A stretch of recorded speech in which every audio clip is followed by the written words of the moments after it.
नमस्कार शेळी पालक मित्रांनो, नमस्कार. सर्वांचं वैविगोट फार्म माऊली या चॅनलवरती स्वागत करतो.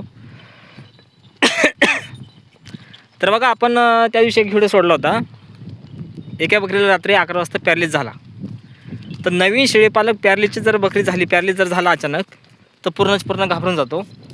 तिसऱ्या दिवशी पॅरलिसची बकरी तुमच्या समोर आहे. हे बघा, त्या दिवशी फर्स्ट टाईम ही धडाधड, हे भाग नंबर 2, डायरेक्ट खाली पडायची, सोडल्यानंतर खाली पडायची. इतकं क्रिटिकल प्रॉब्लेम झाला या बकरीचा. नवीन जर शेळी पालक असतं तर ती बकरी आज हातात नसते आली. तर मित्रांनो, घाबरायचं नाही. हे बघा, आपण बोललो होतो, आपण जी माहिती सांगणार ती टॉपची सांगणार, क्लिअर सांगणार, बरोबर आहे. हे बघा, ही पायल नावाची बकरी आपली मोठी सगळ्यात. ही पांढरी, ही त्या दिवशी पॅरलिस झालता, रात्री 11 वाजता झालता. तिसऱ्या दिवशी बकरी रानं सोडलेली चारण्यासाठी. हे बघून घ्या, आहे का. तर घाबरायचं नाही. तर आपण त्या पॅरलिस झाल्यानंतर ट्रीटमेंट काय केली ते ट्रीटमेंट तुम्हाला सांगतो. फर्स्ट टाईम आपण इंटासेप 0.5 mg इंटासेप IV इंजेक्शन दिलं. नंतर आपण दिलं मॅग्रोडाईन. नंतर आपण दिलं मेनोलेक्स प्लेन मेनोलेक्स. नंतर दिलं आपण तिला नेरोझेनियम.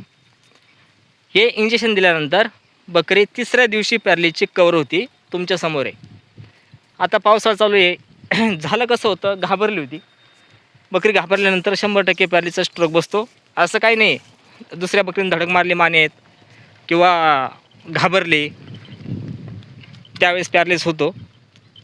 चुकून शेळी पालकाकडनं जरा फटका बसला मानेवरती तरी पॅरलिस होतो. गहूमध्ये चारा खाताना दुसऱ्या बकरीनं जर धडक मारली मानेवरती तरीसुद्धा पॅरलिस होतो. पॅरलिस झाल्यानंतर घाबरायचं नाही. आपण आहे. आता हे आपल्याजवळ जरा शेततळ आहे, त्याच्यामध्ये मस्त गुळियल, हे बोरीचा पाला. आता काय करतो, हे बोरीचा पाला बघतोय ना, मग तुम्हाला परत सांगतो, सिस्टम दाखवतो. पण हा, हे बघा, बकरी बघून घ्या. बघितली, आज चरायला आहे. अशा बकऱ्या आपल्याला झाडपाला काटा कुटा खायचं काम चालू आहे. सध्या पाऊस उघडलेला आहे. अशा हिशोबाने ट्रीटमेंट करा पॅरलिसचं बकरीचं. टेन्शन घेऊ नका. हरा,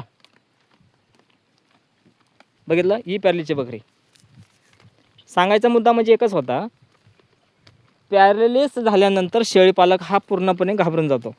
शेळीपालनामध्ये जर ट्रीटमेंट आपण प्रॉपर केली नाही, लवकर जर ट्रीटमेंट आपण केली नाही, तर ती बकरी कामातून जाते. कमीत कमी 7,000 रुपये जर तुम्ही खर्च केला तरी बकरी जागेवरती येत नाही, असं लोकांचा गैरसमज होता, लक्षात घ्या. पण आपण जो प्रॅक्टिकल ट्रीटमेंट करतो ना, जे घरी आपण ट्रीटमेंट करतो, जे ट्रीटमेंट आपण आपल्या शेडवर करतो, ही ट्रीटमेंट आपण लोकांना, आपल्या शेळीपालकांना सांगत असतो, लक्षात घ्या. कारण की आपण पहिल्या सुरुवातीला कमेंटमेंट दिलेली आहे, जी घटना आपल्या शेडवरती होईल ती आपण डेमोसहित सोडणार. हरा हरा हरा.